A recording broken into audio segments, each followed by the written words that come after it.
In Singapore's 60th year of independence, we have just held a profoundly important general election. GE2025 was a moment of generational significance. Prime Minister Lawrence Wong, with his 4G team, was seeking the mandate of Singaporeans to lead our nation for the first time. The results of the election were a strong vote of trust and confidence in him as well as his team.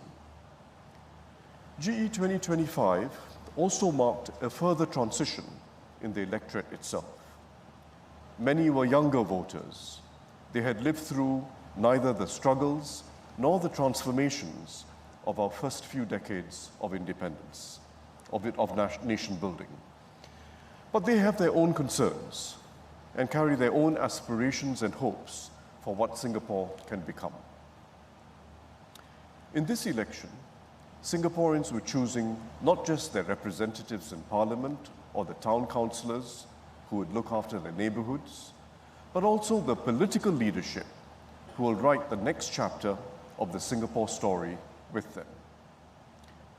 The campaign was spirited. Important issues were debated, from the cost of living and jobs to housing and immigration, as well as the challenges of a changing world. But beyond the specific concerns, Singaporeans expressed their views on the political landscape they wished to see. They preferred the strongest team possible to govern Singapore, even as they chose to maintain alternative voices in Parliament. They also reflected on the kind of society they wished to build, one rooted in shared purpose and inclusivity. I'm heartened that through it all, our democratic process remained decorous and respectful. Unlike many other places where political divisions have hardened and even turned people against each other, we have upheld a tone of mutual respect and serious engagement. Singaporeans showed that while we may hold different views, we are all fellow citizens who want the best for our nation. We all stood firm against foreign interference in our domestic affairs and the politicization of race and religion. Together, we were resolute in upholding our autonomy, our multiracialism, and our unity. Singaporeans and the contesting parties have accepted the election results with good grace. It reflects the trust that Singaporeans have in our institutions, in the democratic process, and most of all, in one another. I commend all the political parties and candidates who stepped forward to serve.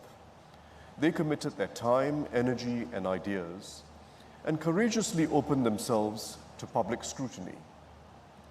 I commend all Singaporeans too, who followed the campaigns and reflected on the issues carefully and cast their votes thoughtfully and responsibly. Ultimately, Singapore and Singaporeans were the winners in this election. Together, we have set the course for our next phase of nation building.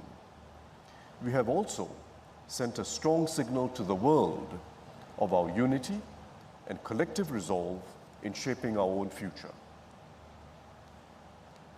We have to be clear-eyed about the challenges ahead. Globally, we have entered uncharted waters where many old verities no longer hold.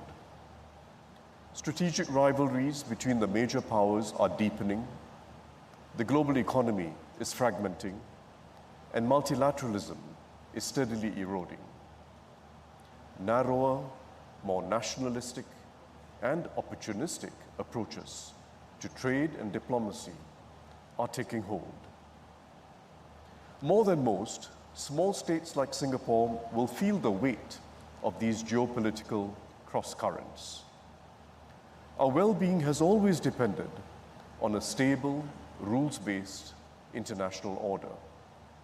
That order is unraveling, forcing us to adapt and find new ways to remain in control of our destiny, and hold together as a people with our values intact.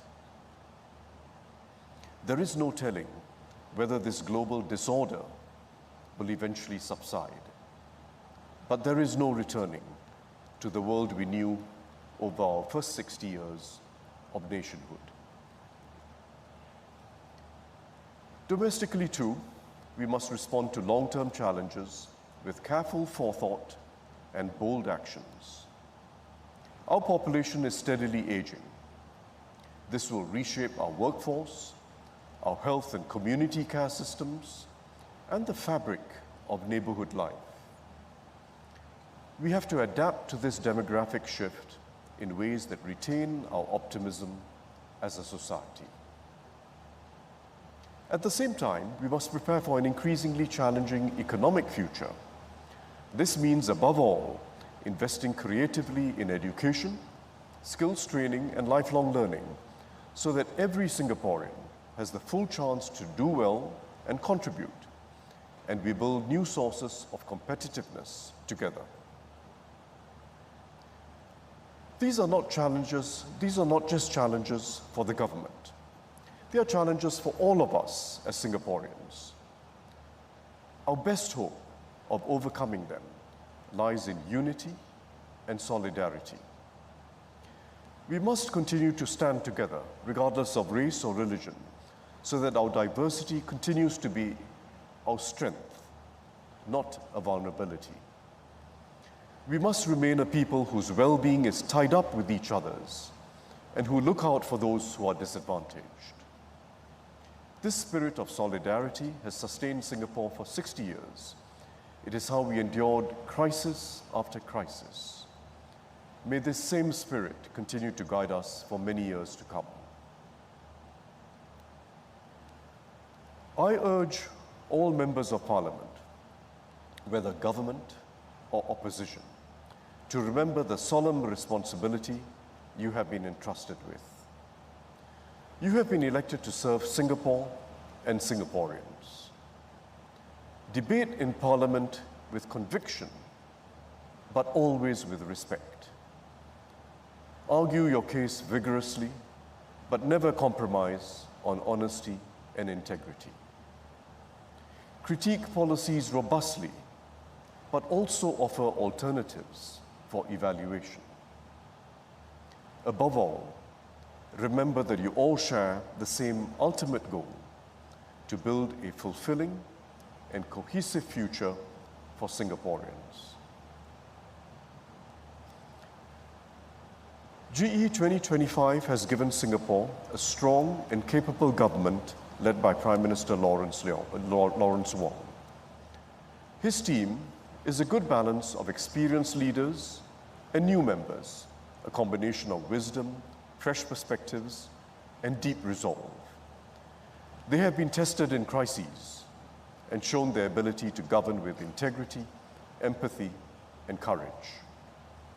Mr. Wong himself has shown calm and confident leadership at the helm through COVID-19, through the Forward Singapore conversations, and in now reinforcing the trust of our partners abroad in these uncertain times. With the election over, Singaporeans should work together with the government of the day for a brighter future. I encourage the Prime Minister and his team to continue listening, consulting widely, and partnering with Singaporeans from all walks of life, our workers, businesses, and those in civil society, as we address both the issues of today and the longer-term challenge of creating hope and opportunity for every generation. Ladies and gentlemen, I have full confidence in Prime Minister Wong and his team. As President, I stand ready to work with them to uphold our Constitution and to protect the interests of all Singaporeans. Prime Minister, the people of Singapore have placed their trust in you and your team. I wish the very best for you and your government as you work with Singaporeans to take our nation forward in these turbulent times.